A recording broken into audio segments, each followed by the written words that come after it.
Okay, cool conversation now coming up. I will reveal all my numbers of the FTP test. What is my FTP? You will get to know it now. We will call on Rainbow with the Rainbow application of Alcatel Lucent Enterprise. Later in this video, I will explain you why we use Rainbow, why Rainbow is so good.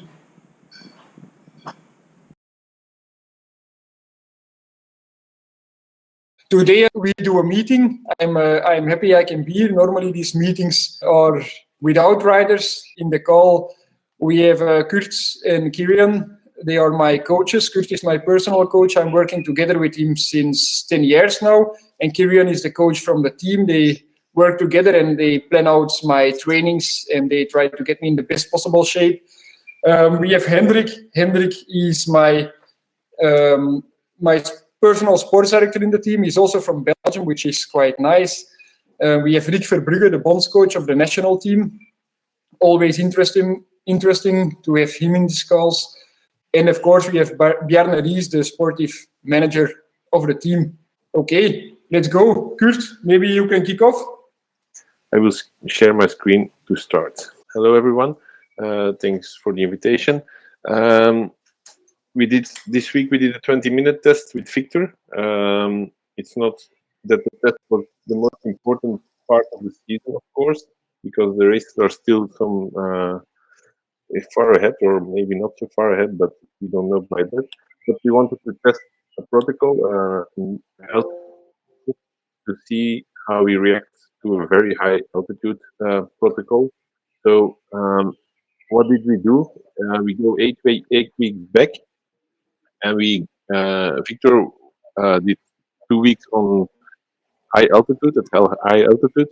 The first week and a half, he built up from 2,000 meters to 4,600 meters. So, of course, there was no, it was at home in his altitude tent because of restrictions to travel. There was no possibility to go to Sierra Nevada or somewhere else.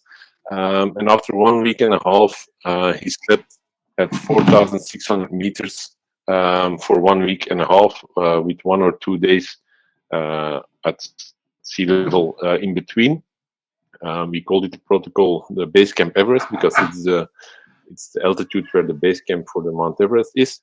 Of course, he had to decrease training because it had an impact on his body to recover. Sleep quality was less. So we decreased in the second week to 8 hours in a week on a training. So that was not much, but on the other hand, we have some time before the races, and everything was guided by our doctor, Ruud van Tiene. Can you see this Excel file? You see here how we did it. Every day we build up till 4,600 meters. Going over quickly maybe, but every day we measured sleep quality, oxygen saturation, and heartbeat at rest, and also there was a supplementation, iron, vitamins, to keep up the body with the altitude. That's the first one. I'm going back to the presentation. So after 2 weeks at high altitude, there were that's the second block, 2 easy training weeks, around 500k per week, and some moderate intensity. There was a Zwift race in it, and there was the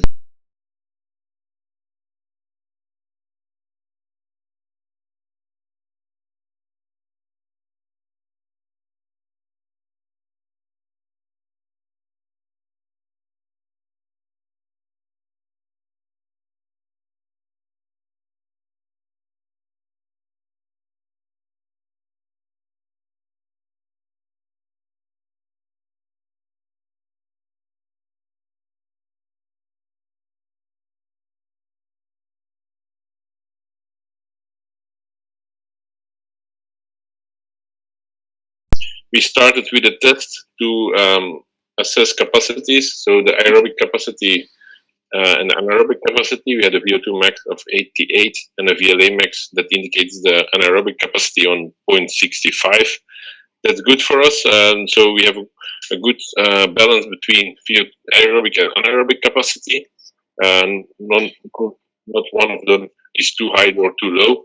So we wanted to increase these 3 weeks further the aerobic capacity and control the anaerobic capacity. I don't want him to be too low, but also not to be too high. So we did a lot of volume, 6-hour rides, a lot 5-hour rides, and there were intensity was 2 times the Zwift race. One was a race and one was a Zwift training with NTT Zwift training, and then 4 times 4 minutes, as hard as possible. 3 times 40 seconds and 8 times 2 minutes to this. The first 2 will decrease the anaerobic capacity, and the last 3 they will increase the anaerobic capacity. So that's what I mean about control the anaerobic capacity. The VO2 max is done by the long rides, but also by these training sets and these training sets. So we try to control VO2 max and increase VO2 max. And so we do the test on 20 minutes, and actually I wanted to show this picture because the test is one thing, but it's the end of a protocol. So we go into a protocol about 8 weeks, and now we can evaluate this in team here to see if it's possible or if it's suitable to do it again for bigger championships, for instance. So if we evaluate the protocol, the strengths are the peak performance on 20 minutes is the highest we've ever had. We have 120 minutes normalist power that is higher. That was an escape with Thomas Gent in Romandie. But the first 20 minutes there, the trying to escape. But if you see it for the other races, it's the best 20 minutes he ever done on a training then.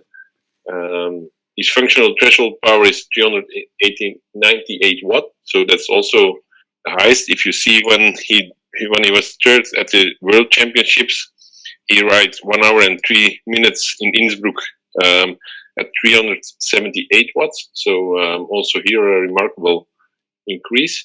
And actually, if you see the training types, it was only basic work. It was easy volume and short intervals. So if we go to the races, we can do more longer intervals. So we can have an increase of the 20 minutes test over there. It's a long protocol. So we have 3 weeks on altitude, 2 weeks easy recovery from the altitude, and then 3 weeks of training. So it's 8 weeks. That's not always possible in combination with racing. For example, if we go to the Europeans or Worlds now, you cannot do this to go 8 weeks without any race. But maybe we can do it with the Olympics if we get selected next year. So, and after the national championships in June, and then going to at altitude and then go to the Olympics. And it's a quite intensive protocol because sleeping at 4,600 meters is not always the best sleep you can get. The 3 weeks are also quite hard. So it's an intensive protocol you can produce or reproduce several times on a year. So that's that. What's coming up now? Now we have 10 days recovery, and then we have 6 weeks until July 12th. Then we have two times 3 weeks of training, and hopefully then afterwards we go into the races. The aim is to get ready for the races, so not have a warming up for the races or need some races to be good. The season will be short. Every race will count. We will try to get ready from the first race on. We will increase the aerobic capacity further by doing longer rides, doing volume weeks, and we will try to control the anaerobic capacity by doing longer intervals. So the anaerobic capacity will lower, and with short and hard intervals, we will balance the anaerobic capacity to get ready for the races. Victor doesn't need much racing to be good. We saw the last years that, like Tirreno,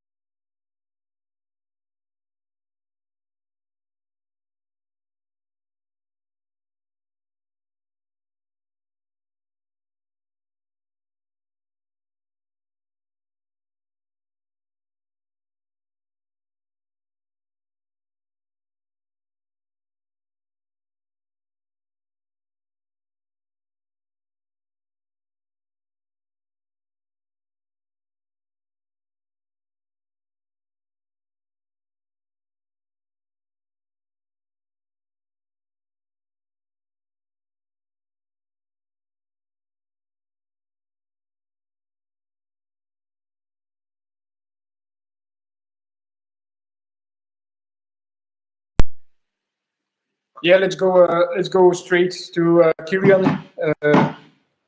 You can share your screen, and we'll ask questions later on. Indeed.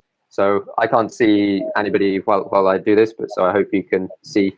So I've just prepared, some overview around the monitoring that we do from the team perspective, and how we sort of can track the performance and make sure that you're progressing optimally. So this is the ARC, which is our team dashboard, so that we can track all the data that you generate from your Garmin head computer and from your rotor power meters. So basically, I'll take you through a few key things. So one of the key things that I'm looking at here is the load status, and this at the moment is approaching optimal over here on the right.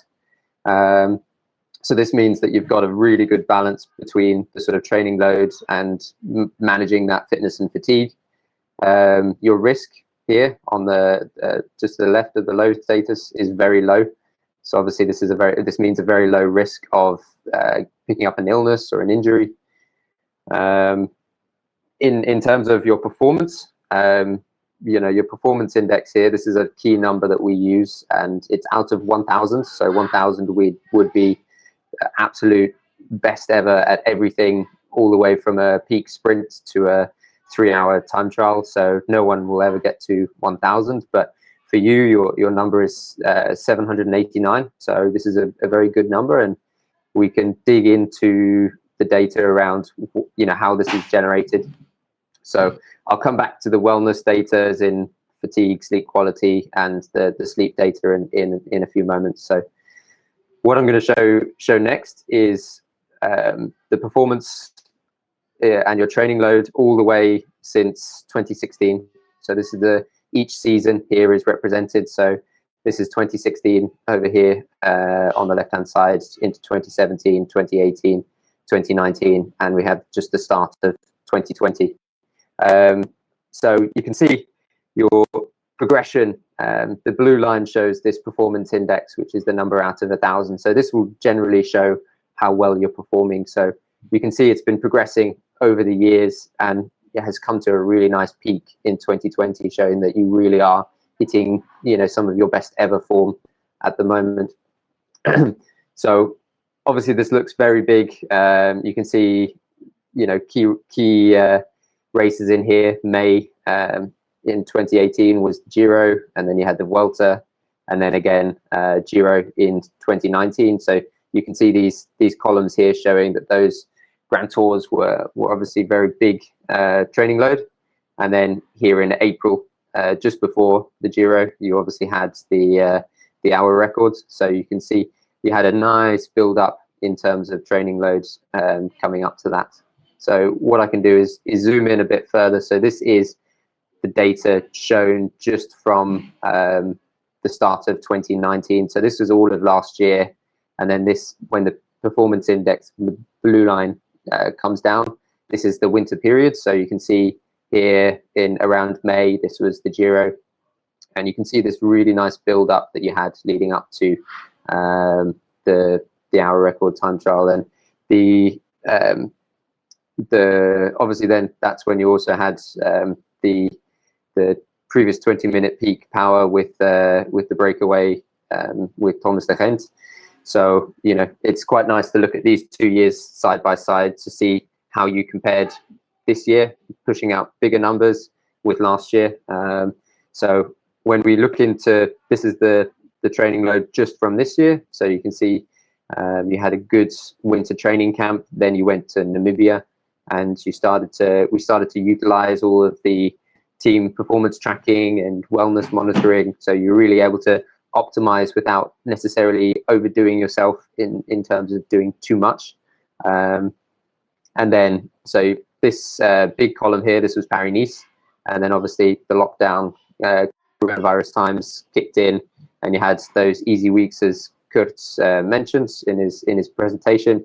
And then this is when the build up in training ahead of the 20-minute test started. So it's really clear to see, how that training was formulated. So it's really nice to see some of the. So the lightest green here is the is the endurance load. So this would be, you know, those long rides. So as Kurt said, you know, most of the training there in the big weeks was low intensity, long duration, but then with those key sort of anaerobic efforts. So that's the much darker bar here. So yeah, so you can clearly see that you hit your highest 20-minute power. So in terms of this performance index, this is the highest it's ever been. So I'm, you know, obviously very happy with that. So do you want me to go into the 20 minutes peak, 20-minute test itself in terms of the data and the numbers as you went through it? Victor? Yeah, let's show the 20-minute test on today's plan, and Yep. I think I paced it to perfection. Just a little bit of suffering going on in the end, but tell us what you think about it. Yes. So I mean, this is the 20-minute test. So you can see here these colored lines, the green one representing power, red being heart rate, and blue being cadence. So very, very well paced. You can see pretty much the same power all the way through, apart from this tiny drop off towards the end in the final minutes. But when you're going full for 20 minutes, that may be expected if you pace it really well. One small dip here, just as you were going through a town.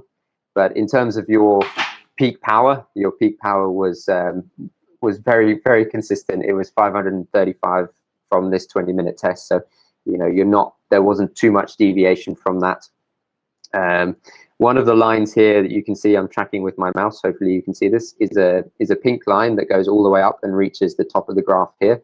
So this is the fatigue index from today's plan. This shows how much you have left in the tank. So, and this is based on your previous performances. So this would be looking back at the highest 20-minute powers that you've produced to date.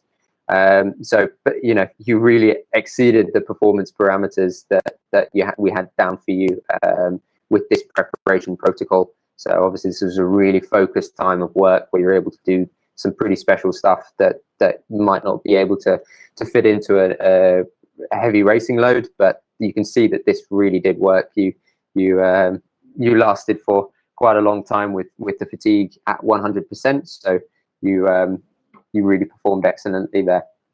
So yeah, that's most of what I've got to say about this. You know, the actual performance of it, a slight cadence drop in the end, but you know, that was all pretty good.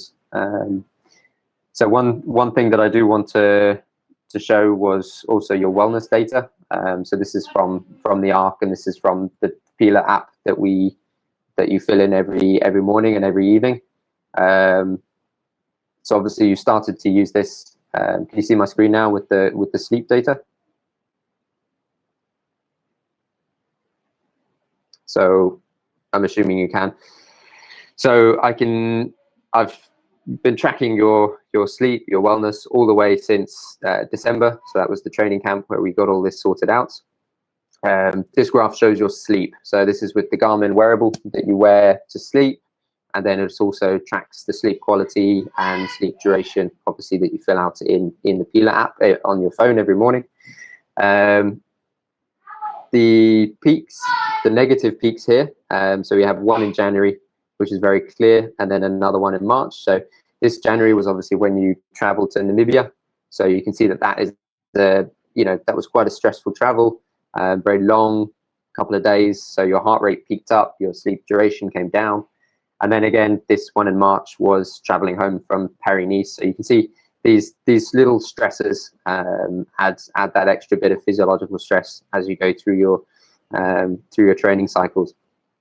So one of the really nice things that we can see in this graph is the time since Paris-Nice, where you obviously went through this really nice training protocol.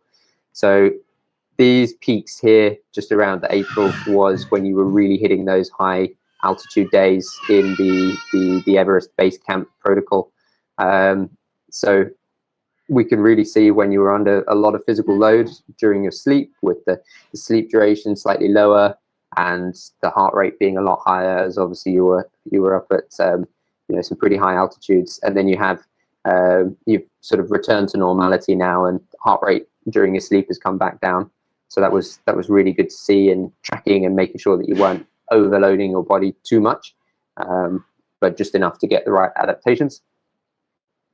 So, and then also with the Pila app, we're obviously able to look at your wellness data. So this is in terms of your moods, your motivation, your fatigue. So these are the two graphs that I'm going to sort of just briefly go through. So you see fatigue, motivation, mood, stress, soreness, and diet quality. So fatigue, this is undulating within normal ranges. So there wasn't any sort of overreaching period or anything like this. One thing that you can see is this drop in mood. This is the light blue line, just at Paris-Nice. So that was after Paris-Nice and the lockdown and the uncertainty that went on there. So, but you can see it's picked up back to normal. So that's really good to see. Stress, which is this green one, stress kind of peaked up at Paris-Nice also. So that was obviously quite a hard race. It was had a time trial. It was quite bad weather as well, lots of winds, and also the uncertainty of the corona, and that's also lowered down. And then the other really nice thing to see is the diet quality. So this is the light blue in the second graph. So this was very high during the training camps, during the time when you're in Namibia. So you're really getting good quality nutrition during these periods. So yeah, this is the sort of the data that we're tracking on a day-by-day basis, and making sure that we're individualizing the training that you're going under. Again, when I see this data, I'm always so impressed with the data, the database, the data analysis of the team, and now I feel so bad that I'm only now in the team and I don't have the whole data, the whole wellness things from 2016, because then we could even learn more out of this. But thanks for analyzing. Now let's get to Hendrik. Hendrik, what do you think? Where do you want to see me racing soon? Well, yeah, it is not easy to say that now, as we still don't have really the full calendar on. Of course, there has been already some calendars, but it will depend in this crisis situation that we are on. If countries open their borders, if races are going to be organized, and so on and so on. So I think if we look at it, our normal program, there's a few guys that start already in the 1st of July there in the race in Romania, Sibiu Tour, but we haven't been discussing this internally as well. So there are a few meetings coming up during the next coming up weeks to see what a program will look like for our team. Of course, we are World Tour, so we have to go on those races, and that's going to be one of our main goals, of course. And there is a lot to do. It's about 105 races in 100 days, let's say. So it's going to be quite charged.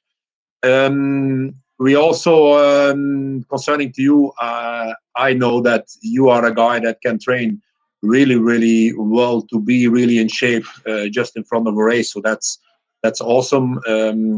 If we would tell you, okay, that's the date you will have to be on your condition, you will be on, because you are really focused on training, and you could see that now in these schedules that you put it out, and that Ciaran also did. It is looking really good. So we can trust you 150% in that, if I may say. So further going on, the race is starting, let's say for us, like on the 1st of August with Strade Bianche, later on Milan Torino, and now they already changed again the Lombardy race up to Milan Sanremo. They're going to change it again. So in that first week, it would have 3 Italian races. Our RSCU maybe up towards the Poland race. Depending also if the European Championships will go on, we're still not sure about that as well. As far as I know, Trento is not going to organize, so they're looking for another city or another place. And if it's going to be the same date or not, because otherwise it would be an option, of course, because I think you would be doing there, surely for that time trial thing. But yeah, it's normally scheduled, let's say the last week of August. depending if that's on or not, Poland and maybe some Italian races up towards Milan-Sanremo, that part could be a possibility. If not, we have also, of course, a few one-day races that maybe were going to be organized. But again, there's no certainty about that. What further on for there, I think the Worlds will be one of your goals for the TTT. But what could be a race where I would love to see you and also performing well is, of course, Tirreno. You've been winning DTT already there, so you know what it's in San Benedetto or Toronto. If you win a race, for sure you're able to do that again, and trying towards it. It would be a very good preparation also if you have that condition there and you can build it up more, having the test at the last day up towards the worst the next week, the 20th, if everything goes on there again, because also that is uncertain, as Switzerland maybe will not be able to organize it, and then maybe they're going to change it to whatever, Qatar or whatever I heard, and then it's going to be later in the season. But supposedly, if these days are going to be kept, of course, then Tirreno will be the perfect step up towards the Worlds with the TT on the 20th of August. So that would be the next week. So that would be one of my things to do with you. Like I said, it's still not discussed, but we will discuss it in the team with all our directors and our management. And after that, I think the Giro would be one of the things you could do. They're not going to start, of course, in Budapest. Maybe they do it immediately in Sicily, whatever. I think the approach to the first time trial will be ideal for you.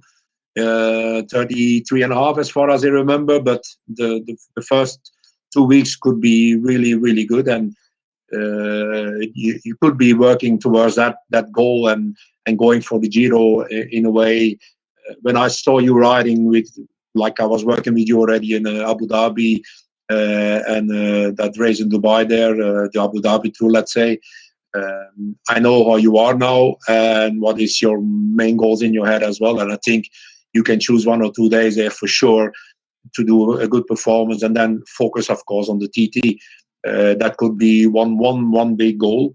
After that, we are already a bit further into there because the Vuelta and the Giro are overlapping, of course, but there are a few more one-day races. But as I said, we have to wait to really finalizing. I think that calendar that we saw now will be adjusted from week to week, depending on the government's opening borders, UCI deciding money-wise, sponsors, and whatever.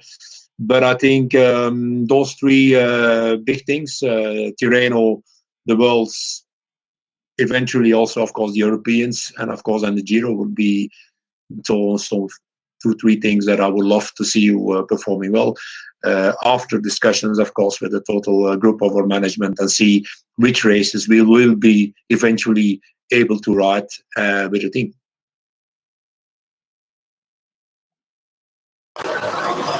Yeah, I think indeed that are nice races you say that you want to see me performing. I think it will be really hard for the sportive staff, everybody in the team, to make up the plan where to get everybody to racing, because it will be such a dense racing program. Rik Verbrugghe will give his analysis on the test and what about the selections after this. Also Bjarne Riis coming up. Let me talk to you about Rainbow. Why do we use Rainbow? In the team, the way of communication is always on Rainbow. Rainbow is an online platform of Alcatel-Lucent Enterprise. It's just an application on the phone.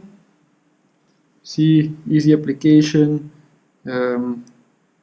It's you can chat with.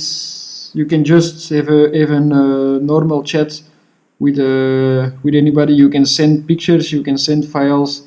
It's really easy in use. Also, a benefit of Rainbow is if you look for somebody, you can just look on their name. You don't need to share phone numbers. Interesting thing. Also, what is interesting, you can log in on Rainbow on different devices with different numbers. You can log in on the same account, which might be a problem with other connection platforms that are connected to your mobile phone, a mobile number. For me personally, I have my mobile phone that I use for anything except for training rides. On training rides, I have another mobile phone, small mobile phone, with another SIM card, and that's what I use. That's what I use during trainings, and I can log in on the same Rainbow platform without anybody noticing that I have another phone at that time. So it's not difficult. I will show you quickly on the computer. You can just log in on any web page. You don't need to pre-install anything, and it's right away, works right away. You can just get into any kind of a conversation. You can easily share your screen once you're on your desktop or your laptop. You can also join conversations where the screen is shared with your mobile phone. Of course, you cannot share your screen of a mobile phone, would be too complicated. But you can easily make it like a conference call up to 50 persons with this platform, which is really handy. You can make bubbles.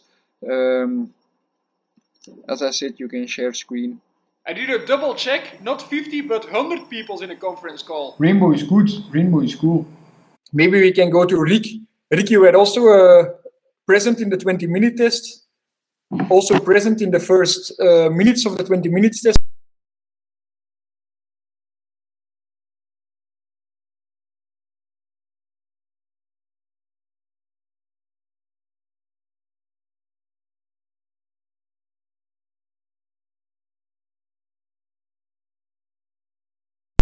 Yes.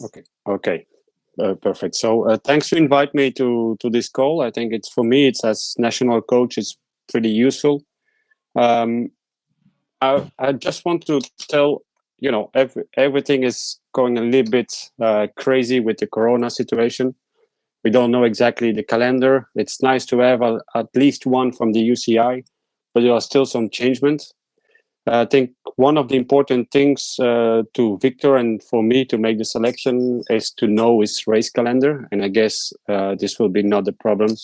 I'm in good contact with Victor, but I know also everybody on the call here. They planned actually a new date for the European Championship. It's still to be confirmed. It will be in France. And it will be the week before the Tour de France. So the date will be changed, but it's really particular moment. It will be the Monday before the start of the Tour de France, and the road race will be on Wednesday. I don't know where the location will be, but I guess it will be in France somewhere. I hear close to Plouay or maybe closer to Nice. This is one important thing for the Worlds. I think last news that I hear also from the UCI is that there will be like a 50% chance that it will be on the same dates and in Switzerland because of the government, and they still not have the confirmation. It can move on to end of October or November, more to November, and more in the Saudi Arabia or Abu Dhabi or Oman. I don't know exactly, but there is a B plan. Victor's calendar for 2020, with starting some races to Poland. And Tirreno, I guess it's an important one for the team, if I understand good, and then going to the Giro. If the calendar stay like this, you can do the European after the Italian races and have a good preparation to go there. Going to Tirreno, if the world stay at the same place, Tirreno is a perfect race also to be in shape at 100% for the Worlds. And if we go to plan B with the Worlds, the Giro can be an important block to prepare the Worlds in the end of the season. So I guess this will be a good calendar for Victor. But you guys are speaking together for this, and if I'm updated, it's perfect for me. The other situation is the Olympics. They are cancelled this year and go to 2021. It's a pretty particular situation because Belgium can start with 5 riders, and from those 5 riders, 2 needs to do the time trial. There is 1 rider that's automatically selected because of we put in the national team, we put some selection criteria, and one of them was reached by Remco Evenepoel because he was European champion and second at the Worlds, and this make him an automatic selection for the Olympics, which Victor didn't get because he crashed at the Worlds. He was sick at the European. He had some bad luck at that moment. But we still consider him as one of the important time trial specialists in Belgium. I guess we have around 4 good time trial riders. So Victor is one of them, Remco Evenepoel, Wout van Aert, and Yves Lampaert. The situation for the Olympics is pretty difficult because it's only 1 place left for time trial, and we have 3 potential candidates for that last place. But if we concentrated on the road race and know that 2 riders need to do the time trial, and if we have also a chance to do a good race at the road race, it's a difficult one to for this last position for the time trial, because or we think and analyzing the data from the riders, and we think that maybe we have a chance to take 1 medal at the time trial, then for sure we're going to sacrifice the road race. If we think that it will be difficult to take 1 medal or 1 medal extra, because you start with 2 time trial specialists, then we're going to more focus on the road race. And then we have riders like Thomas de Gent, Laurens de Plus, that can do both. It's just an example. So it's just to tell you guys that this situation is pretty difficult and we need to analyze everything. And it's nice to have this kind of call that helped me a lot to see the shape of Victor and his progression in the last weeks or months or years before the real date. So if you have any question, you can tell me.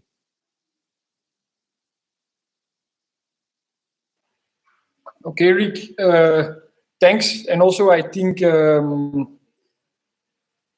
have a difficult job with to make the time trial selection. I think in most countries it's more easy.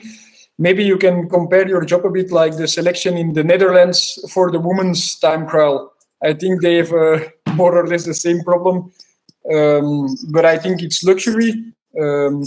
We came at a point that it's maybe as hard to get selected for the Olympics as to get on a podium. That's maybe optimistic, but some years ago, I think in Rio, Tim Welles did a time trial. He's a good time trialist, but he's for sure not a specialist.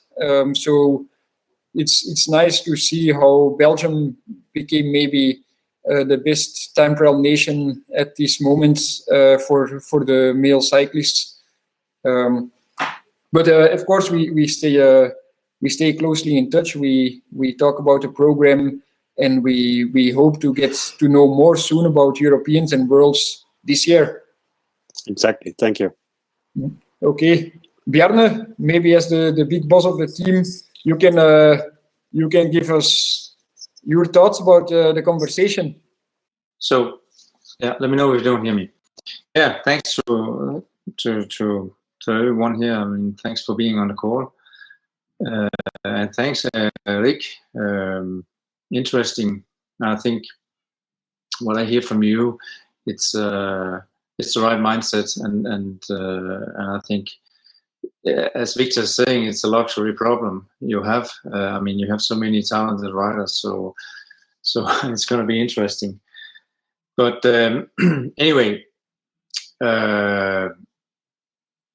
I think it's super interesting, of course, and yeah, I would say congrats to you, Victor, and your team that are working around you very close here, your coaches and so on, because I think this is a great job you have done here last few weeks, and I have to say, listening to this and looking at it and looking at your numbers, and it's impressive, and I actually like it, because you have been preparing a bit, but not like crazy 100% for this, and just to see the little work that you have done, some specific you have done a great base, and then some specific work actually brings you already to this level. And I think this is I think, Rik, this is what you should look at, because that tells me that the potential is there for the future. There's something to build on, because you're not on your top condition at the moment. You're in a good condition, no doubt about that, but you're not 100% yet. So that means that you still have some margin.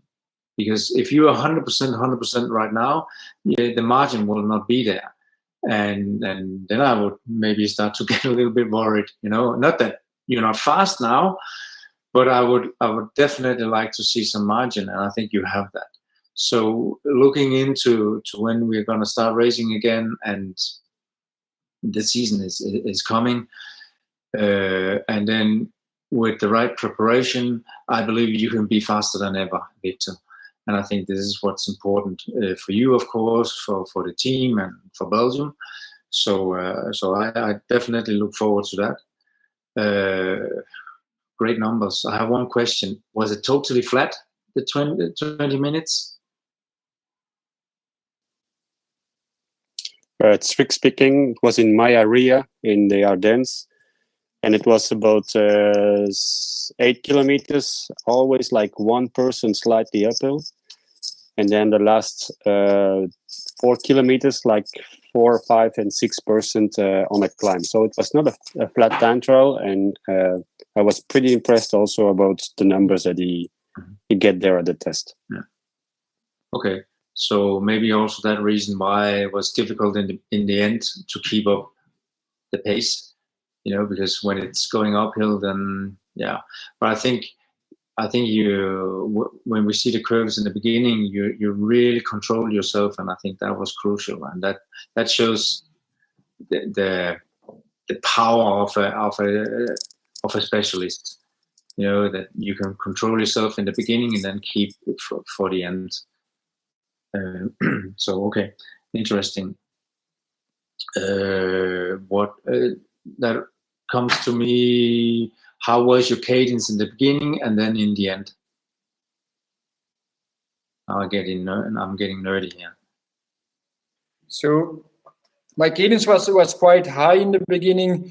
Also was super fast. I think my average in the first half, like the first 10 minutes, was over 50k an hour, and I was close to 100 cadence. But then, like in the last 3 minutes, if I'm not mistaken, I dropped my cadence. But still, I was around 90. It was not getting really low. But I struggled to keep the high cadence. Mm-hmm. Also, I was the whole test, except for the one corner halfway the test when I passed the village. I was a whole test in my time trial position, which takes just a little bit away of your performance. But I was quite happy with my cadence. I know that's also something you want us to focus on, and especially if you can do the first 10 minutes on a high cadence, I feel like you have a bit more left in the tank for the final. No, of course, but I'm asking because it was a tricky time trial, because it wasn't completely flat, so that makes things different. So okay, that's fine. When we talk about program, and I think Hendrik, he said some good things about your program and pretty spot on, I think. I just heard today actually that the rumors are there will be 3 time trials in the Giro. So the one that they took away in Hungary, they're gonna install inside of Italy in the first week. So that's interesting again for you, of course. With 3 time trials, if that's going to be the case in the Giro, it's going to be super interesting and super preparation for you. So yeah, in general, I look forward to this, and I think the key here, I believe, is to find the mix between preparation for your time trials, and then being able to race with the team. I think this is the key where we need to be smart together, and something with that we need to talk a lot about, between all of us here actually on this call, because it will take some serious decisions, and it's important we take the right ones. So the communication between us here will be crucial for this. Yeah. For sure, this communication is super important, and I'm super glad that everybody's on the call here. And as we have so much conference calls with the whole team together, that's also important to be connected as a whole team. But this concerning every single rider having specific calls is also something that I think is super interesting, like we do. Yes, Victor. Yeah, I just want to add, Bjarne, I completely agree what you say, that Victor needs to find the best way for the team and his own goals. Last year, I remember last year was, from my side, was a bad moment with Victor, because he did a lot. He did our record, he did the Giro, then he went over his limits. And when I need him, he was like half cooked for the European. Then he built up again to the Worlds. And there he was in really good shape, in a good shape. So I know Victor, when he is preparing in like 100%, like he did for this 20 minutes, and it was not like a race, it was only a test, and that's even better to see amazing numbers like this. But I guess I think the only moment that you can do something like this is preparing the Olympics, like Kurt say, his trainer also. But this is again something that it needs to be agreed in between Victor and the team, how to prepare the Olympics if you get selected from the Olympics. Sure. What I want to say is that if I give my selection for the Olympics, and it was even the same for this year, I want to give it like a long time before the race. But I know that you need to be prepared when you have a main goal. So I think the communication in between us, I know that with Victor, it's perfect for the moment. It's that I have all the information I need, but it's also good to have the feedback from the team, like today in this call. And so I just want to thank everybody for this, and let's see how it goes in the future. Yeah, that's great, Rik. And as I see it, if you look at last year, for instance, I mean, I don't think it was the best solution for Victor. Because when you prepare an hour record, as he did, you don't prepare for the Giro. I think that's obvious.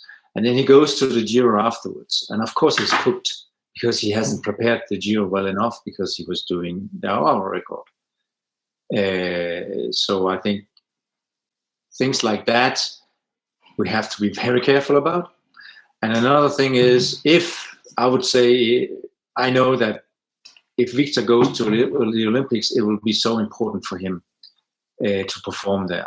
So if we know in time, then we can also make the right program. Because if Victor, for me, if Victor is going at the Olympics, he needs to be prepared 100% for that. Otherwise, it makes no sense to go. That's how I see it. So the sooner we know that, then of course we will also build a race program that fits into that. I think that should be his first priority until the Olympics. And then after that, we do what's important for the team, so to speak. Exactly. So if I take an example for the end of the season that's coming up, with the national team is European Championship and Worlds.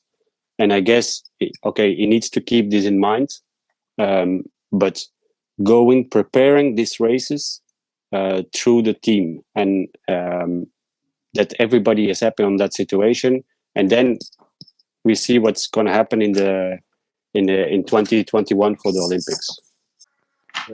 I agree that here was different because of the world record, and I agree with Bjarne that the Giro, okay, it was still good, but afterwards it was cooked, as we said here. So, and then we did after the world record, there was Romandie, then Giro, then Baloise Tour, and that was too much. Considered that before the hour records, the longest rides were like 3 hours or something on the track.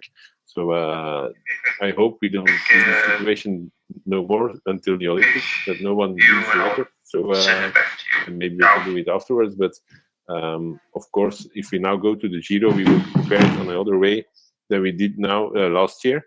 And he can certainly also be an important part of the team, not always in the time trials, but also in some other stages. But consider he's at his best when he's quite fresh at the start of a time trial, so the day before or maybe 2 days before, if possible, to spare him a little bit, like you did in other races last year and this year. Okay, cool. I think this was a super interesting call. Thanks everybody to be in the call. It was quite a long call and super interesting. I think we saw a lot of super interesting information, and was super easy to do this call on Rainbow. Some people are on their cell phone, some people are on the laptop. We can easily share the screen. We don't even all have to share our phone numbers. We can just look each other up by name. So super good to have the application of Alcatel Lucent Enterprise and do the communication on this platform. I will tell you more about how what the advantages are about Rainbow. Okay, see you in the next vlog, and like and subscribe. Ciao.